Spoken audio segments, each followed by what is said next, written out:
కాంగ్రెస్లో కులాల కుంపటి రాజుకుంది. మంత్రి పదవి కోసం నేతలు ఎవరికి వారు అధిష్టానంపై ఒత్తిడి పెంచే వ్యూహాన్ని మొదలుపెట్టారు. మాదిగ ఎమ్మెల్యేలు మంత్రి పదవి కోసం అధిష్టానంపై ఒత్తిడి చేసి సాధించుకోగా ఇప్పుడు అదే బాటలో మరికొన్ని సామాజిక వర్గ నేతలు నడుస్తున్నారు. లంబాడ ఎమ్మెల్యేలు ఇప్పటికే రహస్యంగా సమావేశం కాగా తాజాగా మున్నూరు కాపు యాదవ నేతలు సైతం మంత్రి పదవి కోసం పట్టుబడుతున్నారు.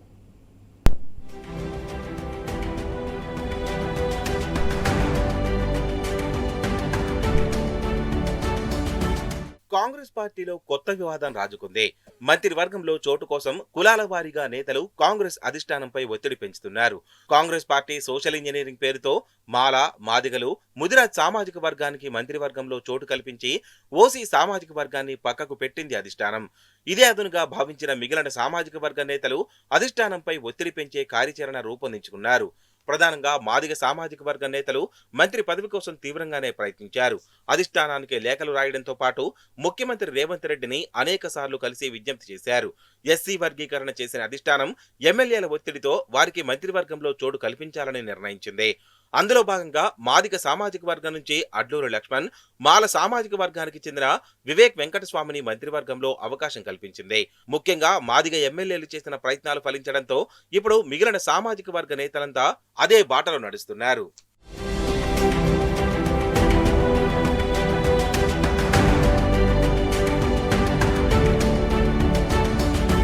మొదట్లో లంబాడాలకు మంత్రివర్గంలో అవకాశం కల్పించాలని ఆ సామాజిక వర్గానికి చెందిన ఎమ్మెల్యేలు ముఖ్యమంత్రి రేవంత్ రెడ్డికి అధిష్టానానికి లేఖ రాశారు.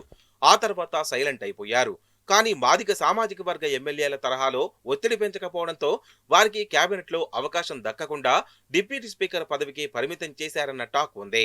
మాదిగ సామాజిక వర్గానికి చెందిన అడ్డూరు లక్ష్మణ్ కు మంత్రి పదవి ఇవ్వడంతో లంబాడా ఎమ్మెల్యేలు సైతం మంత్రి పదవి కోసం అధిష్టానంపై ఒత్తిడి పెంచాలని నిర్ణయించారు. మంత్రివర్గ విస్తరణ తర్వాత రహస్యంగా భేటీ అయిన లంబాడా ఎమ్మెల్యేలు ఆ సామాజిక వర్గ మేధావులు కేబినెట్లో అవకాశం దక్కే వరకు పోరాటం కొనసాగించాలని నిర్ణయించారు. గతంలో ప్రతి ప్రభుత్వంలో లంబాడా సామాజిక వర్గానికి మంత్రి పదవి దక్కిందని ఇప్పుడు కాంగ్రెస్ విస్మరించడాన్ని నేతలు తప్పుపడుతున్నారు.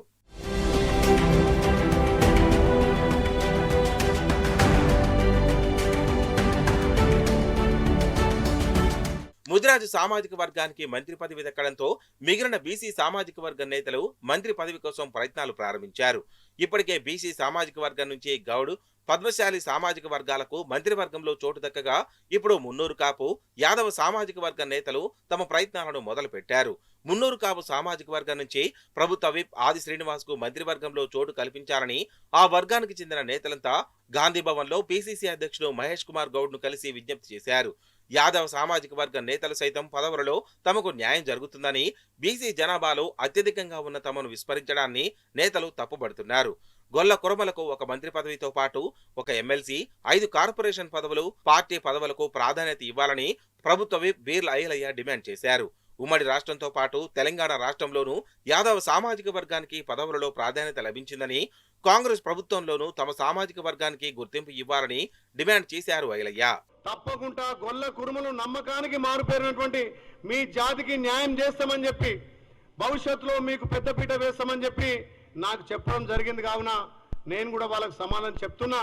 అయినా మా కులానికి ప్రాధాన్యత ఇవ్వాల్సిందిగా ప్రభుత్వాన్ని రిక్వెస్ట్ చేస్తూ, ముఖ్యంగా పార్టీ ఉన్నటువంటి మా బీసీల ముద్దుబిడ్డ పార్టీ అధ్యక్షులు మహేష్ కుమార్ గౌడ్ గారిని కూడా మా కుల బాంధవులు కలవడం జరిగింది.